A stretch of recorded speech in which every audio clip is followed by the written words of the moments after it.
Hey everybody, Barry here again. I'm waiting on my parts to come back for the rear end, the housing ends, so I'm just gonna keep it going, see if I can put out a couple of videos a week, and I'm gonna go ahead today and get my lifters ready. I'm just gonna soak these in methyl hydrate because I've never tried it before, and methyl hydrate sort of reacts with oil, so maybe if there's any oil in this it might loosen it up and might do something good, might do something bad, but who knows. So here we are. These are factory Ls7 lifters. These are the ones that match the Ls7 cam I have for the rat rod.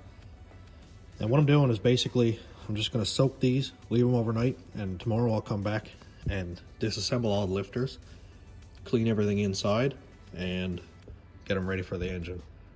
The engine is not going to be ready, I don't know about for this season, but maybe. So I'm just going to see if I can try and get all the parts ready. So let's drop them all in and pour some methyl hydrate in there. So I'm going to put it in this container so I can see through it and see what it's doing. So let's go ahead.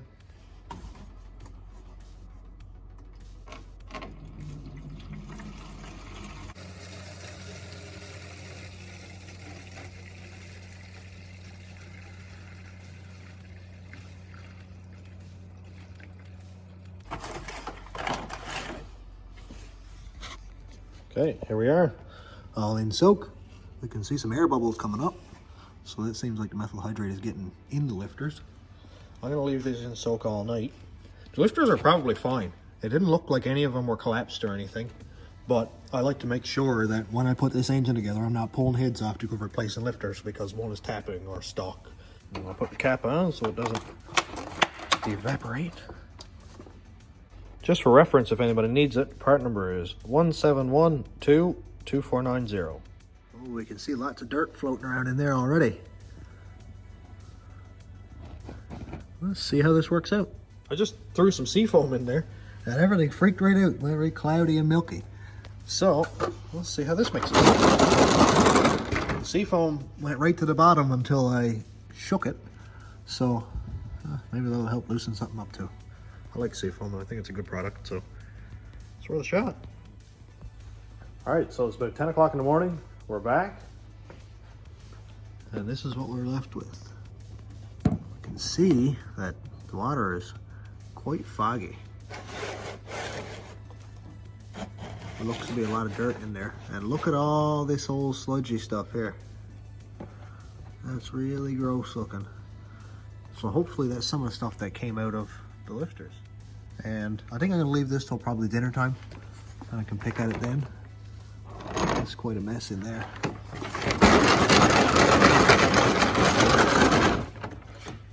Wow.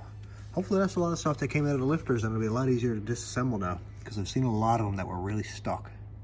This has been in soak for a couple of days now. I was going to do it yesterday, but here we are on day 2 of the soak. And whatever is left is nasty. It's right gooey. So I'm gonna lay all these out, let them dry a little bit. Look what's in the bottom of here. There's like oil / dirt mixture. So I'll get all these out. Hopefully this should be a little bit easier to disassemble. Hopefully the mixture of methyl hydrate and seafoam got into the inside of the lifter and loosened up some of the old oil and crud that gets stuck down in here. Because the plunger that's inside the lifter can be really, really hard to take out. I gotta say, that is just gross.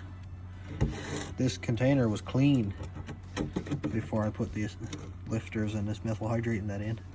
So whatever comes out of this, something worked because it's a whole lot dirtier than when I started. The first thing we have to do is pull out this little clip in here. It's a square shaped clip that holds this top plunger in place. I like to use a small flat top screwdriver for that, but hold your thumb over it so it doesn't go flying on you, because it will fly across the room. And here's that one.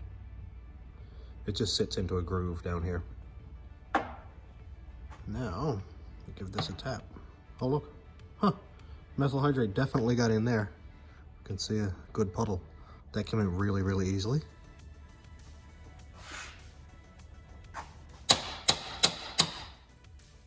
And the plunger is actually starting to come up already. I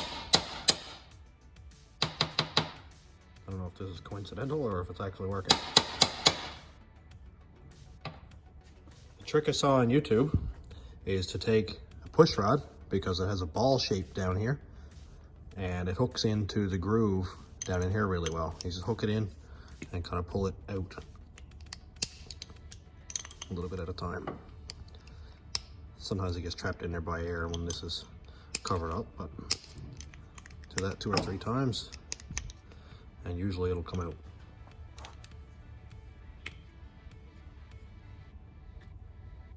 And there we go. So that's one piece of our lifter out. This is the hardest part to get out. And down inside of here, there's a spring. So always be careful that one doesn't fly away. Here's a lot of the old oil that normally gets stuck in lifters and kind of carbons up or gums up and makes them hard to come apart. So this spring, we'll put that over here on our parts pile.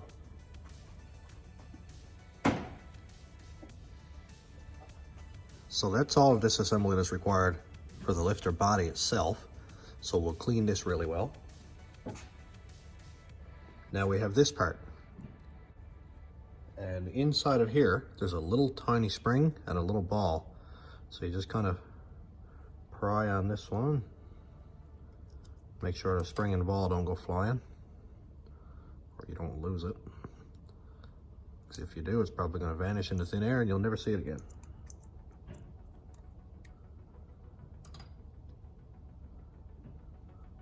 So here's the spring inside of the cap. You can see how small it is. If that goes away, you're probably never going to find it again. And the ball is right here. That's a check ball for the oil. So for somebody who's never done this before, it's always a good idea to lay everything out in the order that you took it apart. That way you know that the spring goes in first. This cap goes, the spring, then the ball go in here, and your little check plate and your final cap, and then your clip goes over here. So that's in the order that we disassembled it, so we know when we put it back together, that's the order you put it back in.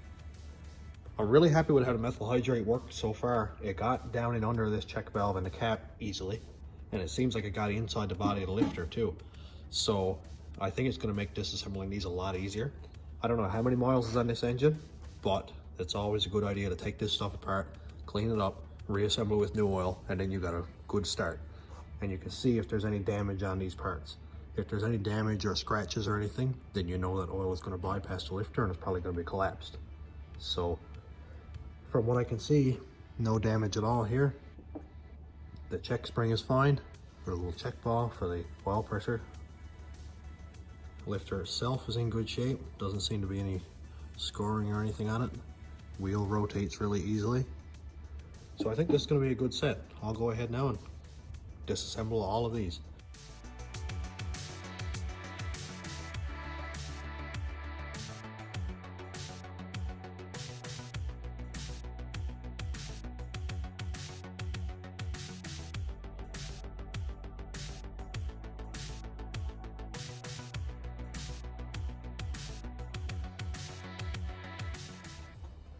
So we're on the last lifter, and I just wanted to share a tip. And we can see that at the bottom of here, at the bottom of the lifter, there's a check ball. You can just barely see it. But when you go to pull the lifter up, sometimes it'll get stuck, like right here. So if we touch the check ball with a small screwdriver, you'll get a rush of air.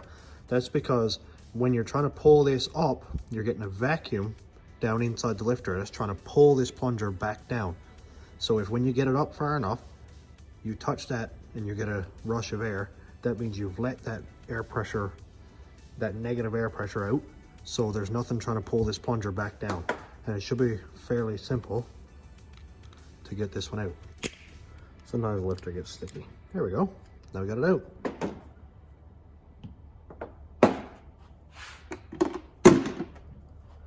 And a tip for getting this one out, this cap, is there are grooves about a third of the way around. When I get it out, I'll show you. You just pull it until it comes up and then hook your screwdriver in under. Take note of your spring, which is inside the cap here, and the ball is here.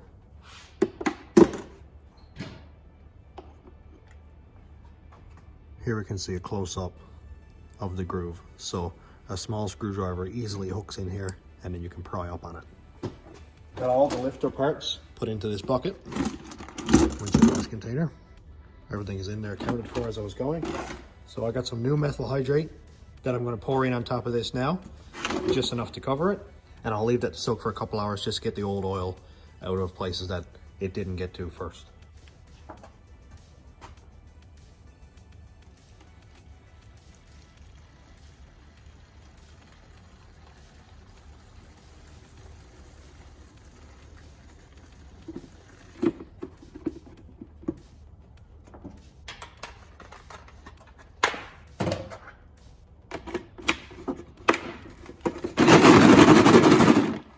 You can already see that's turned quite the color.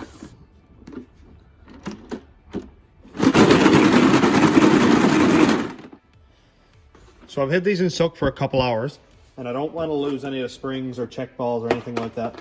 So I'm going to pour it from this container into the one here that I've got the top cut off of, and that'll make sure I get every part. That methyl hydrate is gross.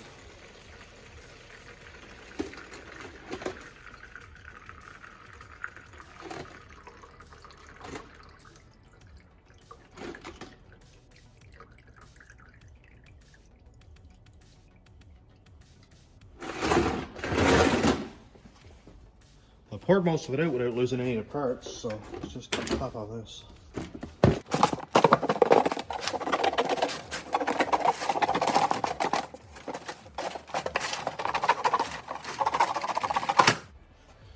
we go. So let's take out enough parts to do one lifter, clean them one at a time. Make sure we don't lose anything.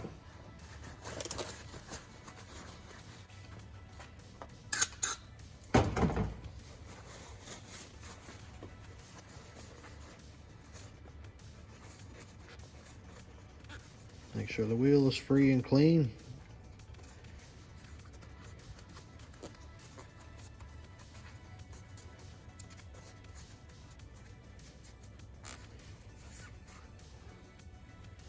It's nice and clean down inside. So I'm going to use this to blow it out and make sure there's no fibers left inside. Make sure there's nothing or anything left in it. Spring.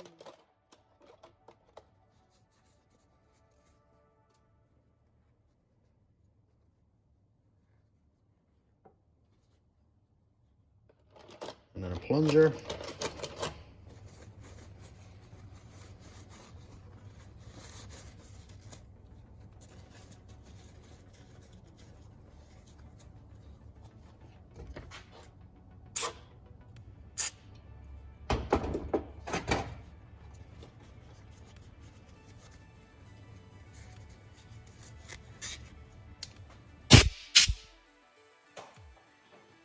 Make sure all this is nice and clean. Make sure there's no fibers left in it from the rag. Next is our other little tiny spring we don't want to lose.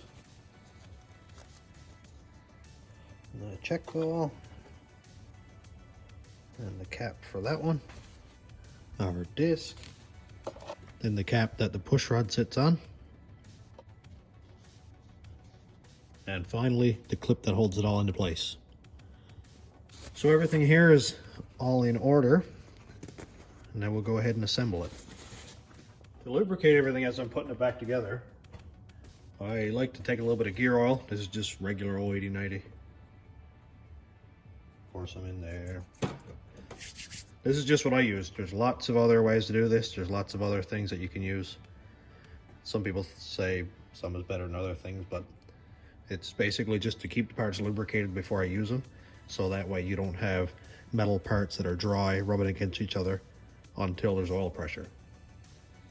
Before we assemble the main lifter itself, we have to take a check ball, drop it into place, take a spring and cap, assemble those.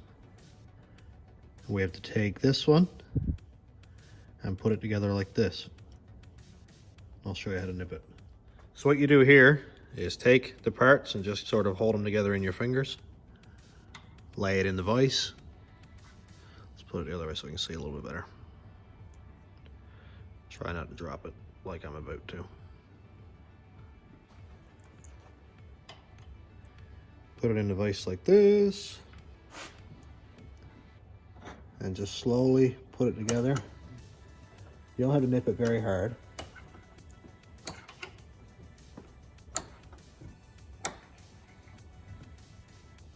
Just until it's seated in place and it doesn't come apart on its own. To test it, just to make sure the check ball and everything is right, put your little screwdriver down here and just push on the check ball.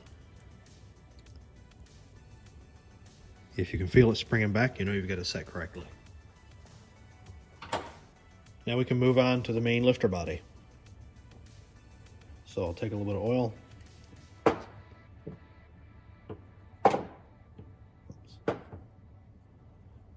Put around this one.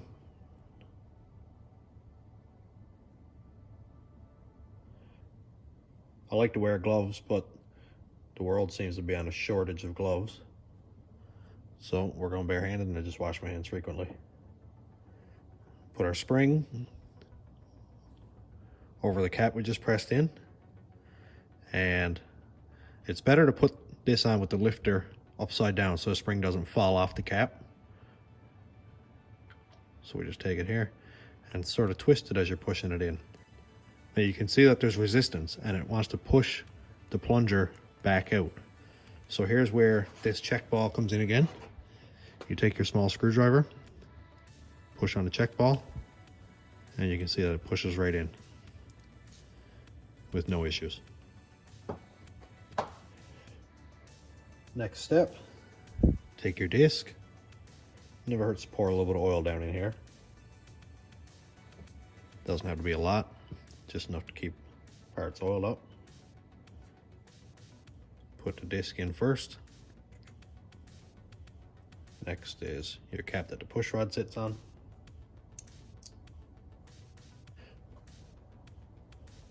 Now we put this clip in. This can be a little bit difficult because there is spring pressure on the back of this. So I like to push the back in first, try and get it in the groove.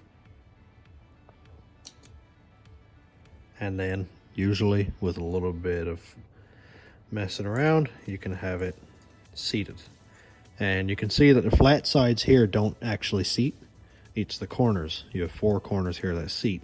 So you got to make sure that your spring is nice and square, that it's not nipped in or widened out too much, because the corners won't seat correctly and it can cause this pin or this clip to fly out, and then you've got metal dancing around in your engine. You'll lose oil pressure, all kinds of bad stuff. So that's one lifter that's complete.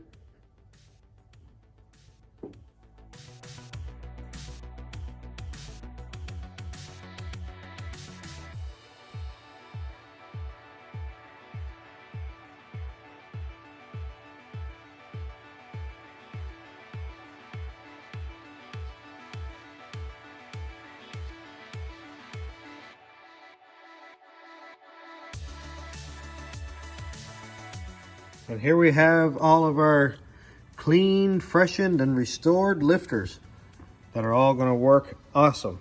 We know that because we had it completely disassembled. The springs are good, the check balls are good, plungers, everything is great. If you do find a lifter with a damaged part, I wouldn't suggest putting it back together because it's not going to work. It's damaged and it's probably going to collapse and cause you a bunch of issues, and you're going to pull the heads off of it. And it's a big waste of money. So we're all done. And I think the next step is probably going to be to clean up valley cover, front cover, rear cover, get a set of heads done, that kind of thing. So it's getting really exciting. I can't wait to start this 6-liter build. But for now, Thanks for watching, everybody. Have a good day.